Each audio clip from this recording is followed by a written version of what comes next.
Hi, I'm Jazz Tanke, Artisans Editor at Variety. I'm excited to be here today with my fellow Critic Choice members, and I'm looking forward to moderating today's Q&A for His House, which is coming to Netflix on November 30. His House is an indie thriller from first-time feature director Remi Weeks, who uses horror tropes to explore the trauma of two Sudanese refugees who are settling into government-provided housing in the UK. So without further ado, let me bring out the film stars Ṣọpẹ Dìrísù. Hi, Hi, Ṣọpẹ. How are you? I'm very well, thank you. Thank you for having me. How are you? Good. Thank you for joining us. And Wape Musaku. Wume. Hi. Wunmi. Sorry. How are Hi. you doing, Wume? Good, thank you. How are you? Good. And you both star as the couple who are navigating life after fleeing Sudan, in navigating and looking for that happy life in the UK. We'll talk about that shortly. And of course, writer and director Remi Weeks. Hi. Oh Hi. my gosh. So the film is coming to Netflix next week, and I can't stop thinking about it. But I want to go back. Since it's October, it's Halloween, we're a week away from it. Let's just say, what was the first horror film that kept you up all night? Remi, I'm going to start with you. A Nightmare Before Christmas. I was probably like 10 years old, and it gave me nightmares for a long time. But I also liked the nightmares, so I think that's probably the first time I realized that actually horror can be um, exciting. What about you, Ume? Um, I mean, it's not a horror because I'm not really a horror, but the first horror fan like that, um, until recently. I would say it was The Golden Child. I had Annie recorded after The Golden Child, and I just one day hit play in the wrong place on my VHS, and I saw a bit of The Golden Child, and I was traumatized forever. Hence no. me not being a horror fan until 2018. Plus, the whole stuff. I can The just old imagine little Wunmi sat there like, this isn't Annie. This isn't Annie. the good old days of VHS when you accidentally record things that you shouldn't. And Sophie, what about you? I think the first horror film that I remember keeping me up at night probably doesn't even go down as a horror for most people, but it was What Lies Beneath, the Harrison Ford film. Love that And film. it was scary as for me because I was underage when I saw it. I think I was like 11 or 10. And I thought, oh yeah, you know what? I'm mature, I'm big, I'm gonna watch this film. And I couldn't use the bathroom unassisted again for another week in the darkness because I was just worried that I would see a woman's body just like floating in the bath, Oh, or that something, anything, any standing body of water would have bodies in it. So I was just, yeah, that that messed me up for a little while. That bathtub scene is relatable. Like you'd go into the bathroom late and I'd be, an arm would just drape out. Yeah. Who knows? Um, but let's talk about his house. Remy, it is such a fantastic story where you look at immigration, you look at refugees, but where did the idea for it begin? So the development of his house was based on lots of research. So we was looking into what it's like to be an asylum seeker in the UK, and also what it's like to migrate from Africa to Europe. And one of the things we learned when researching was that once you're once you're given asylum seeker status, you're given a house. But to claim the house, you have to obey by very draconian rules. You're not allowed to leave the house. You can't work. You get given a small amount of money every week, but you're basically forced almost under a house arrest in this house. And as someone who loves haunted house stories, it seemed like a really unique and interesting way to tell a story of two people having to live with their trauma and work their way through it. Yeah. And your casting, of course, is incredible. I mean, we've got to invest in these two characters, and it's not like a romantic film at all. It's just like there's this strained relationship. But what was your casting process like for this?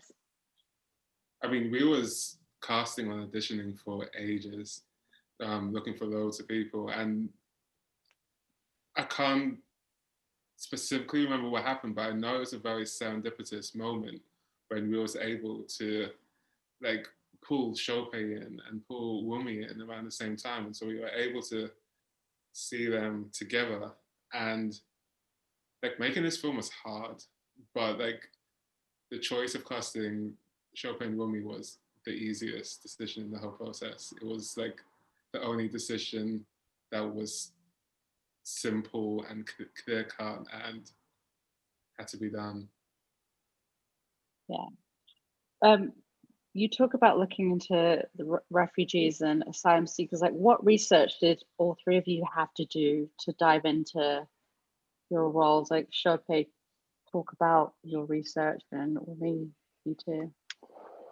Well, whilst Bol and Real are not historical figures, they're definitely based on real people, real displaced people, forcibly displaced people who have had to leave their country, be that in Africa or in Asia or anywhere that there's war or famine. So it was really important for us to make sure that it was rooted in truth, because if we were going to represent these people and tell their stories that are often marginalized and not heard, that we had to do so honestly and truthfully. Because like I said, these are people that we talk a lot about and we hear a lot about, but we don't necessarily hear from them. We don't hear their voices. We don't hear them tell their stories. So now that we were given this opportunity to share their story on a global scale, because it's having a global release on Netflix, it was really important that we represented them as accurately as we could within this fiction, quote unquote, that we're telling. So I'm really grateful to our researcher, Lucy, who did a lot of the legwork for us and with Remi. Really grateful to Mawan Muartat, who was our South Sudan Dinka expert. He came in, they both actually spent some time with us during the short rehearsal period that we had.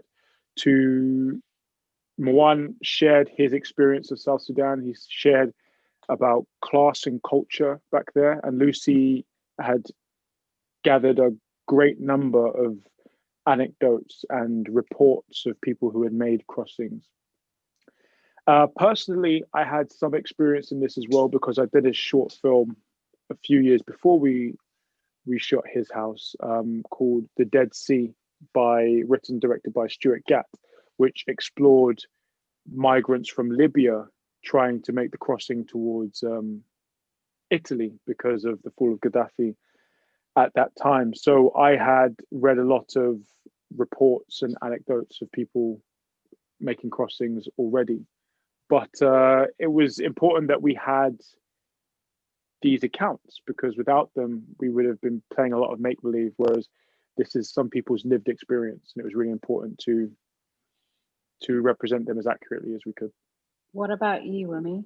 I mean, a lot of my research was the same as Ṣọpẹ's, and one thing that Lucy did was she had video testimonies of people who had done parts of the journey, if not, from maybe not starting in Sudan, but parts of places in Africa, and people who had experienced what Bol and Real would have experienced. So we had those testimonies too.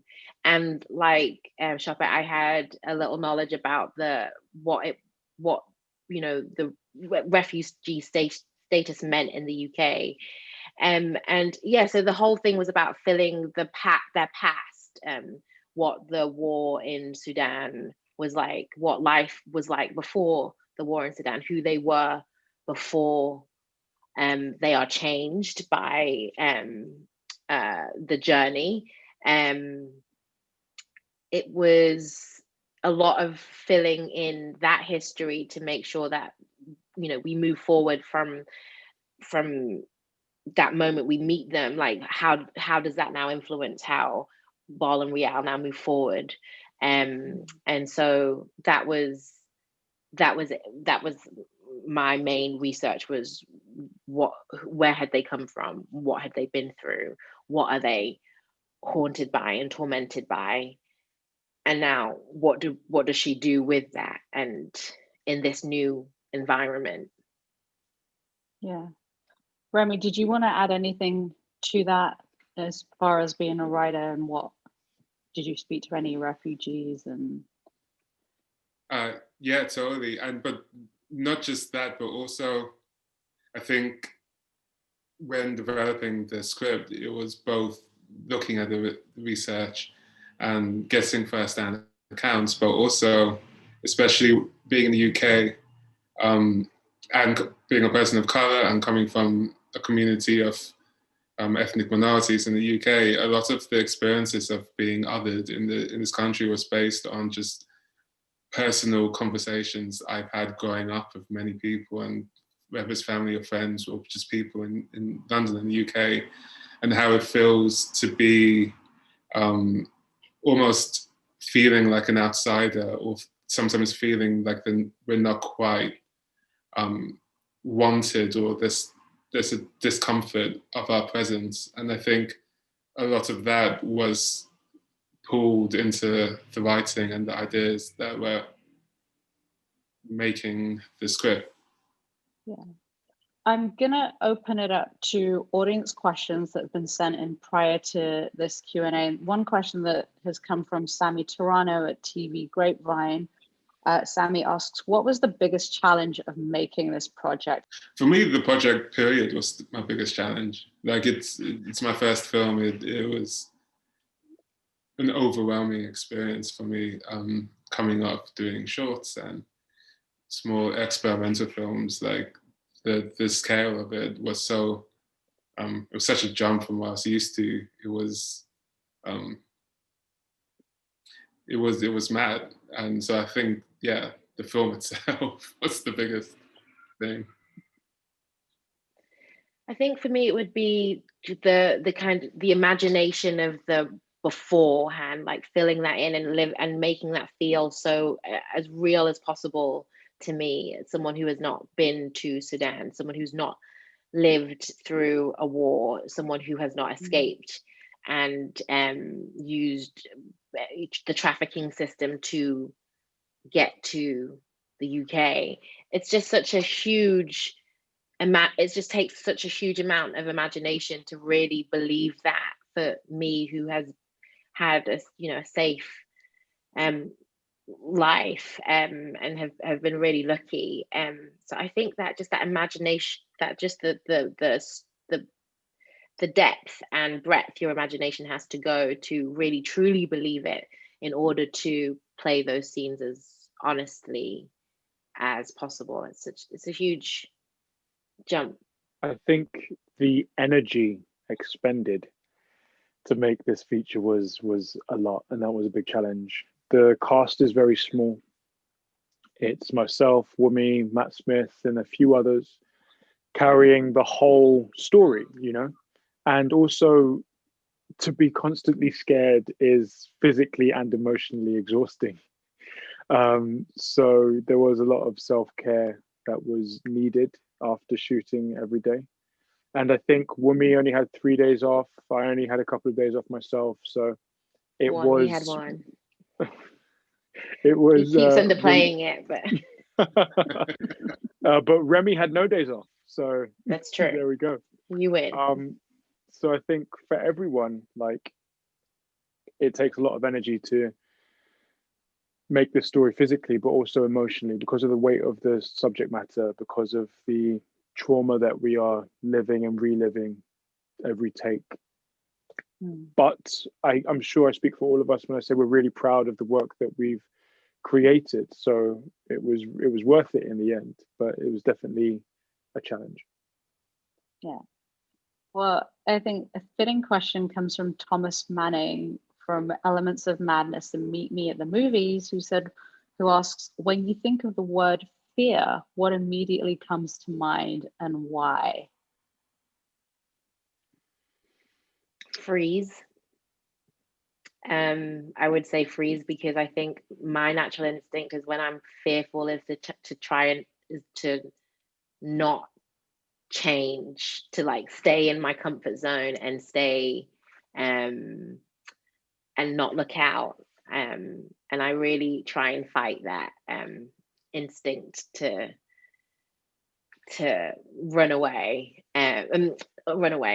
like, you know, bury my head and not do the thing that I need to do, which is face the fear. For me, I can't help but look at the world around me at the moment, especially in 2020, especially as Black people. At the moment, when you say fear, I fear for my country people in Nigeria because of what's happened in the country of our origin, myself and Wunmi. I fear for Black lives and bodies across the globe, for George Floyd and Breonna Taylor. At the moment, there is fear in existence that I would really rather wasn't there. And I'm looking forward to the world in which it isn't. Be that as a Black person, as a woman, as a transgender person, as a disabled person. And I think that a lot of fear is man-made, or is the thing that is causing fear is man-made. And one of the horrors of his house is the asylum system, you know, that sees people as numbers rather than individual stories. There's a lot of horror in the society that does not accept foreigners or newcomers. Even the word foreigner is loaded with pejorative, you know. So yeah, those are the things that come to mind when you say fear now, and I'm really looking forward to a world without fear. But it's one that we have to actively work towards creating rather than just expecting that it's going to come. How difficult was it to balance like the thriller with the political message or the story that you had going on concurrently? I think it was a process from writing to shooting to post-production. I think what's really important for the team was to always keep it focused on the two characters and make it a story about them and make it about their emotional life, and that the bigger questions, just if they happen, but leave it in the periphery and keep the focus on the people. This is a question from Noel Manning from Meet Me at the Movies, who asks, writing and directing a strong horror or suspense story is challenging to say the least. What filmmakers, films, or writers do you feel are able to best capture the terrors associated with the genre? And did you carry any of their approaches into their projects? I really love Apachpong, Thakur's films like Uncle Boonmee and Cemetery of Splendor and Tropical Malady. He's a Thai film director who mixes quite emotional personal stories set in Thailand with, I guess, maybe bigger themes, but he always keeps it quite personal and spiritual and magical and dreamy, and I like that.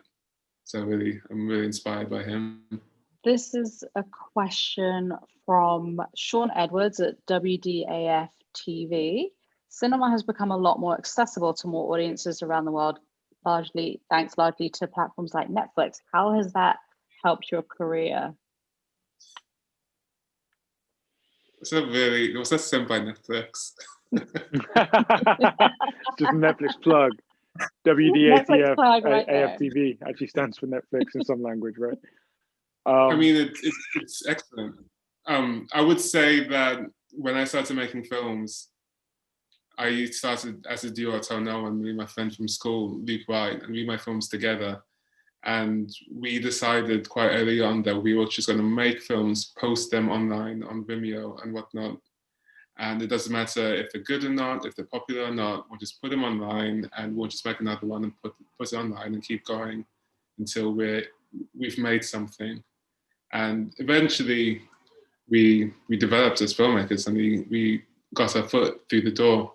But I think that was part of a generation shift of people using the internet and using democratic tools to make films and put them out there and create a space for themselves in an industry which has really narrow gatekeepers and is very, very selective about who gets a chance to fulfill their dreams. And so I think places like Netflix enables more space for people to make films and put them out there.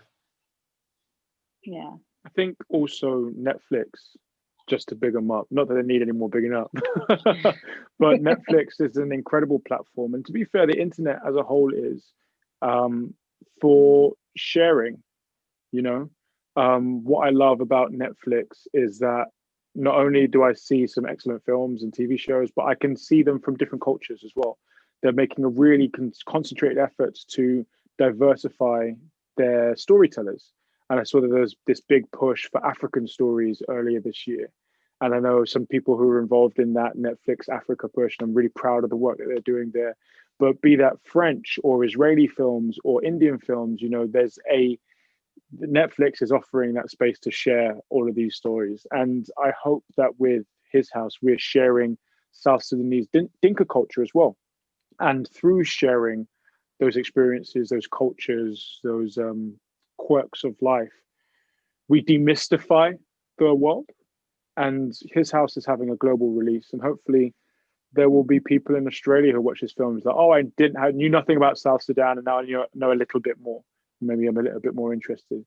Or people will see Black people and no longer be like, oh, they're always this kind of thing. You know, the Black experience is varied and diverse, and that's the same for the South Asian experience or the East Asian experience or the Indigenous experience.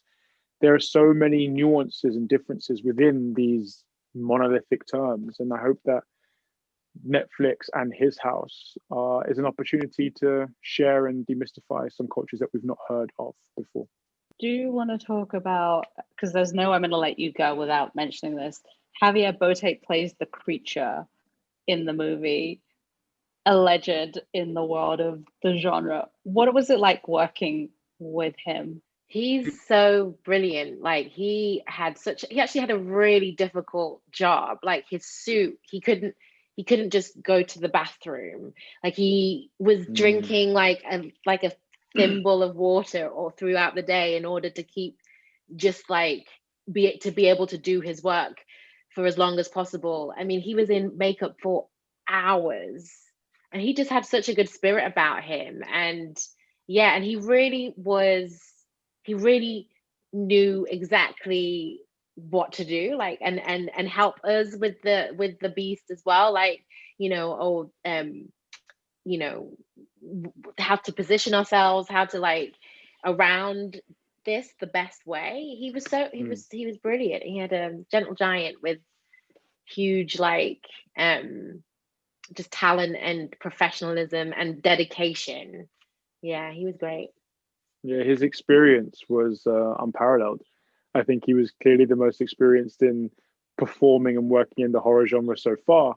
That he knew what his job was and how best to achieve it, and he helped us help him help us. You know, it was like a really wonderful symbiotic relationship that we had with him. So yeah, he's excellent at what he does. Really cool. People keep asking, like, wasn't it so scary for him being in the room? But every time I saw him, he kept trying to make me laugh. There's so many selfies in my phone in the costume, doing silly stuff. He's great. The film screened at Sundance back in the days when we could actually sit in a screening, you know, in a theatre with an audience. What was that like, taking the film to Sundance? No, for me, it was just it was quite emotional. I had never been to Sundance before, and I had just seen the film like 2 days beforehand, and just to feel the reaction in the audience, and see them getting scared and see them also be moved was just like so wonderful, because I felt like, oh, I'm just so grateful that they see what we saw when we read it and what we hope to like give to it. It was really quite emotional, actually. I was overwhelmed. It was too much for me to handle. I can barely remember it. It was just weird and insane to be in Sundance and to be showing it. But I think I had a good time. Like Wunmi, this was my first time in Sundance. Hopefully we'll all have very many more. But what you were saying about being able to share this film before the world changed is so true. Because, I mean, it's on Netflix, so people were always going to consume it in the comfort of their own homes, in little individual pods of no more than 6 if you're in the UK. But to be able to be in an auditorium with hundreds of people gasping and being locked in and engaging and connecting with our work was so fulfilling. Because, I mean, I'd seen it once before, the week before we went to Sundance, but then it was just myself and my agent, and I think maybe Wunmi's publicist as well. There's just 3 of us. Like, you can't bounce off each other with only 3 people in the room, you know. And it's not a true gauge of, especially I knew where all the scares were coming, so I was never going to be scared by it. Oh, I was. Oh, really? Oh my gosh, yeah, I was. But to have that whole room of people who are experiencing a film for the first time and applauding and cheering, and it was another moment of affirmation that like what we created was good and valuable and something to be proud of. Wow. Well, yes, I was scared too, Wunmi, watching that alone. I wasn't even watching it in a screening room with an audience. It was like, oh my gosh. It is an incredible film with a really incredible message too. And His House is coming to Netflix November 30, just in time for Halloween. October. October 30. Oh my gosh. October 30, next week, next Friday. Thank you so much, Remi. Thank you, Wunmi. Thank you, Ṣọpẹ. Thank you, Netflix, for this, and the Critics' Choice Association for tuning in. Thank you, Jazz. Thank you. Thank you. Thank you, everybody, for having us. Enjoy the film.